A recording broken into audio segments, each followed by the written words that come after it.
अगर मैं आपको कहूँ कि भारत की जीडीपी अचानक बदल सकती है तो क्या हम अचानक अमीर हो गए या सिर्फ हिसाब किताब बदल गया? तो आज समझिए जीडीपी की नई वाली कहानी। याद है पुराना कीपैड वाला फ़ोन? काम बस एक था, कॉल करना। लेकिन फिर आया smartphone, camera, internet, OTT, UPI.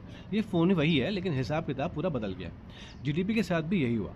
काम वही है लेकिन देश की कमाई को नापना, लेकिन मापने का तरीका जो है ना वो अपग्रेड हो गया। 2011-12 को भारत में बेस ईयर मानकर जीडीपी को हम गिन रहे थे।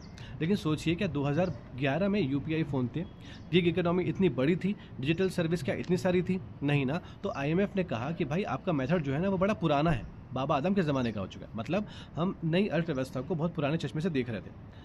तो नॉमिनल जीडीपी क्या होती है? आज के दाम से हिसाब करना। रियल जीडीपी क्या होती है? एक साल तय करते हैं, आधार वर्ष, उसमें हम असली ग्रोथ को देखते हैं।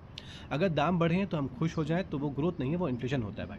इसीलिए बेस ईयर अब 2022-23 को कर दिया गया है। अब सबसे बड़ा बदलाव ये है कि सिंगल डिफ्लेशन से हम चले गए डबल डिफ्लेशन पे। पहले क्या होता था? पहले सिर्फ हम फाइनल प्रोडक्ट के दाम को एडजस्ट होते थे, लेकिन अब इनपुट के दाम को भी एडजस्ट होने होंगे। मतलब अगर फैक्ट्री का माल महंगा होगा लेकिन कच्चा माल उससे भी ज़्यादा महंगा हुआ है तो असली प्रॉफिट कम होगा।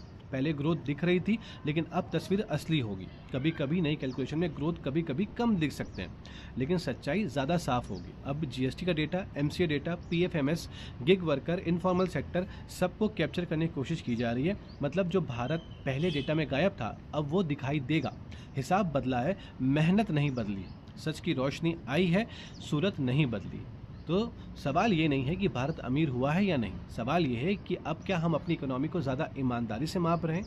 क्योंकि better India is equal to better policy and better policy is equal to stronger India. GDP सिर्फ नंबर नहीं है, ये देश की कहानी है। अगर आपको लगता है कि इकोनॉमी समझना ज़रूरी है तो इस वीडियो को शेयर ज़रूर कीजिएगा, क्योंकि इन्फॉर्म सिटीजन ही स्ट्रॉन्ग नेशन बनाता है। कुछ अच्छा लगा हो मुझे फॉलो ज़रूर कीजिएगा। मिलते हैं अगले वीडियो में। बहुत बहुत धन्यवाद।